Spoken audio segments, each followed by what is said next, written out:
Yes, good morning, student. This is third chapter for 7th class. Let us continue chapter from page number 20. फलन turned 12 means जो फलन था, जो लड़का था, उसकी एज कितनी हो गई थी? 12 years की हो गई थी. He was now 12 years old. He was always found looking at mirror and taking care of his hair. He was always found, वो उसको जब भी उसको हमेशा मिरर के सामने, यानी कि उसकी आदत क्या बन गई थी कि हमेशा मिरर को देखना. तो वो हमेशा मिरर के सामने अपने आप को देखता रहता था. And taking care of his hair, और अपने बालों की का वो ध्यान रखता था. The students at school would make fun of Raicharan for being illiterate and फलन would join in making fun of him as well. जो स्टूडेंट थे, स्कूल के स्टूडेंट थे, वो रायचरण का बहुत मजाक उड़ाते थे क्योंकि वो इलिटरेट था. इलिटरेट मीन्स अनपढ़, जो पढ़ा लिखा नहीं तो उसको क्या बोलते हैं? इलिटरेट. एंड फलन would join in making fun of him as well, और फलन भी अपने फ्रेंड्स के साथ ही रायचरण के अपने पापा का मजाक उड़ाता था, उड़ाने में शामिल हो जाता था. Whatever money Raicharan had got after selling off his land was finishing, and his income was very less to meet Phalan's demands. और जो रायचरण ने अपनी ज़मीन को बेचकर, सेलिंग ऑफ मीन्स बेचकर जो पैसा मिला था, जो भी पैसा मिला था, was finishing, अब वो ख़त्म हो रहा था. and his income was very less, अब उसकी जो इनकम थी किसकी? रायचरण की, वो भी काफ़ी कम हो गई थी. टू मीट फलन्स डिमांड, और वो इनकम कम होने से फलन की डिमांड पूरी नहीं हो पाती थी. He would regularly fight with father for pocket money, और वो हमेशा रेगुलरली मतलब रोज़ाना अपने पापा से अपनी पॉकेट मनी के लिए लड़ाई करता रहता था. For his pleasure as well as for buying good clothes, pocket money के लिए, किसके लिए? फॉर अपनी खुशी के लिए, अपने प्लेजर के लिए, अपने लग्जरियस लाइफ के लिए वो पॉकेट मनी मांगता था, और अच्छे कपड़े खरीदने के लिए उससे पैसे की डिमांड करता था, और इसलिए वो हमेशा उनसे लड़ाई करता रहता था. Raicharan came up with an idea means an idea got struck in his mind. Raicharan के माइंड में एक आइडिया आया. He left his job, gave the remaining money to Phalan and said, Phalan, I am going back to the village for an important work and will be back soon. अब राजन ने अपनी job को छोड़ दिया और उसने give remaining money, जो पैसा बचा हुआ था किसके पास? रायचरण के पास. उसने सारा पैसा किसको दे दिया? फलन को दे दिया. एंड सेड, और कहा, Phailna, I am going back to the village for an important work, कि मैं किसी ज़रूरी काम के लिए वापस गांव जा रहा हूँ. And will be back soon, जल्दी ही वापस लौट आऊँगा. Raicharan reached the district with Anukul Babu was placed as a जज. अब रायचरण क्या किया? वो उस डिस्ट्रिक्ट पहुँच गए जहाँ पे रायचरण, जो अनुकुल बाबू थे, उनको एक जज के लिए अपॉइंट किया गया था. He did not have any other children, जो अनुकुल बाबू थे उनका कोई दूसरा और कोई बच्चा नहीं था. अनुकुल बाबू had come back from the court and was resting on a chair while his wife was busy buying local medicine for procreation of a child. अब अनुकुल बाबू जो थे वो कोर्ट से वापस आ गए थे and taking rest on a chair, और एक कुर्सी पर रेस्ट कर रहे थे. while his wife, जबकि जो उसकी पत्नी थी, was busy buying local medicine, वो लोकल मेडिसिन खरीदने के लिए काफ़ी बिजी थी.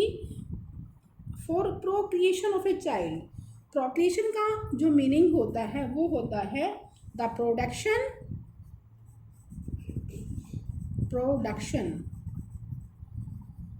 Of offspring.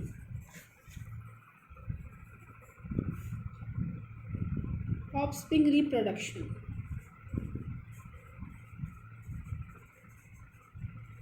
यानी कि क्योंकि उसका बेटा जो था वो वेव्स में खो गया था।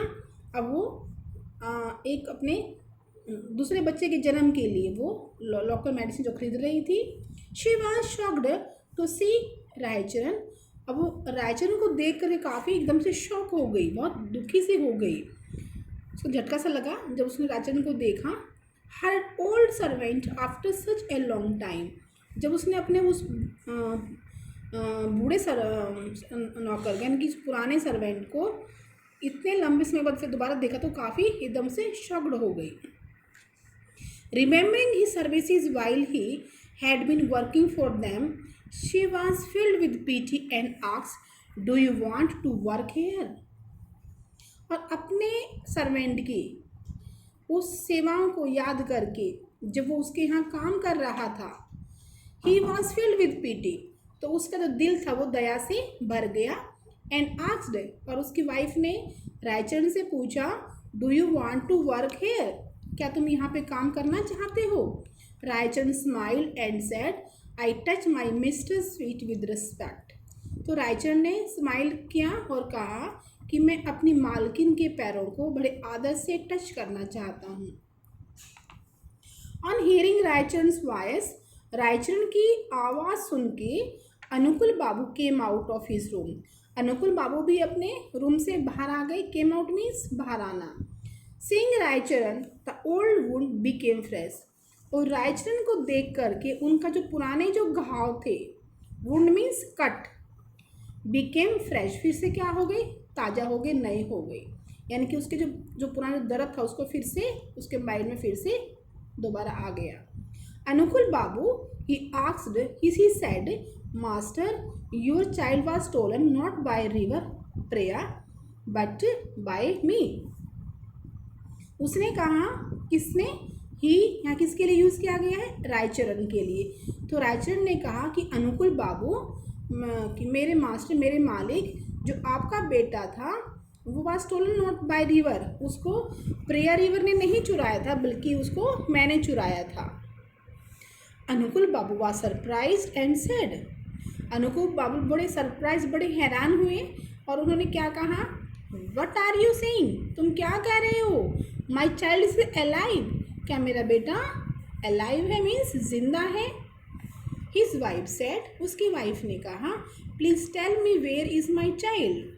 तो रायचरण, अनुकुल बाबू की वाइफ ने कहा कि प्लीज़ मुझे बताओ कि मेरा बेटा कहाँ पर है। रायचरण सेड, रायचरण ने कहा, don't worry, your child is with me, आप चिंता मत करो, आपका बेटा मेरे साथ है। Anukul Babu's wife begged him to tell where her child was.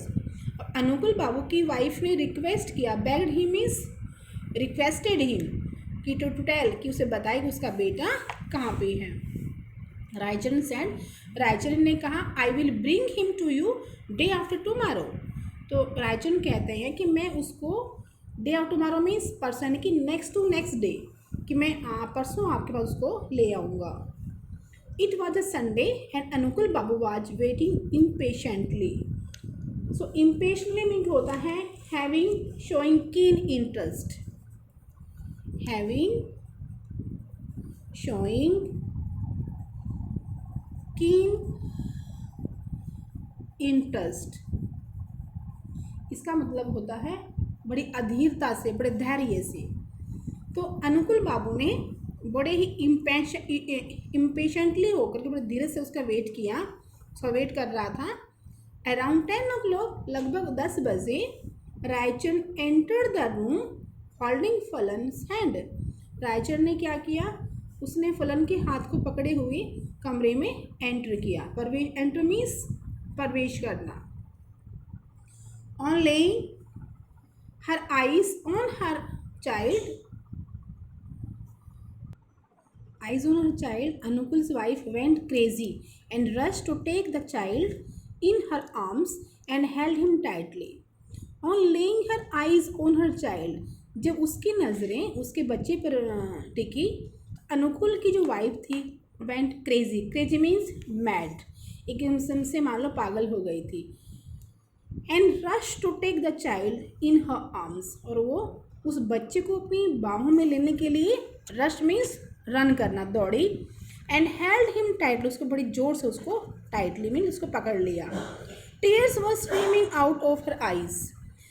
Streaming out means coming out. Tears were coming out of her eyes. Tears means आंसू। उसकी आँखों से, उसकी यानी कि मदर की आंखों से आंसू बह रहे थे, निकल रहे थे। फलन was a beautiful child and was dressed well. फलन बहुत ही सुंदर लड़का था और उसने बहुत अच्छी ड्रेस पहनी हुई थी। अनुकुल बाबू's fatherly's feeling got stirred, but for some time were replaced by the legal responsibilities and he asked Raicharan. लेकिन अनुकुल जो बाबू थे उसकी जो एक पिता वाली जो फीलिंग्स होती, that is called fatherly feeling, got stead, एकदम से उसके अनुकुल बाबू के माइंड में वो फादर वाली फीलिंग जो थी वो मूव करने लग गई। But steed means move, to move. But for some time were replaced by the legal responsibility, लेकिन कुछ समय तक उसके दिमाग में वो जो कानून रिस्पॉन्सिबिलिटीज़ होती हैं उसके बारे में वो, उनके माइंड में वो बातें दिमाग में घूमती रही। एंड ही आस्क्ड रायचरण, और उसने रायचरण से पूछा, what proof do you have that this is my child, कि आपके पास क्या प्रूफ है, आप ये कैसे प्रूव करोगे कि ये मेरा ही बेटा है। Student till here you will read this page and do practice difficult words in your rough notebook and learn the difficult words also. Thank you.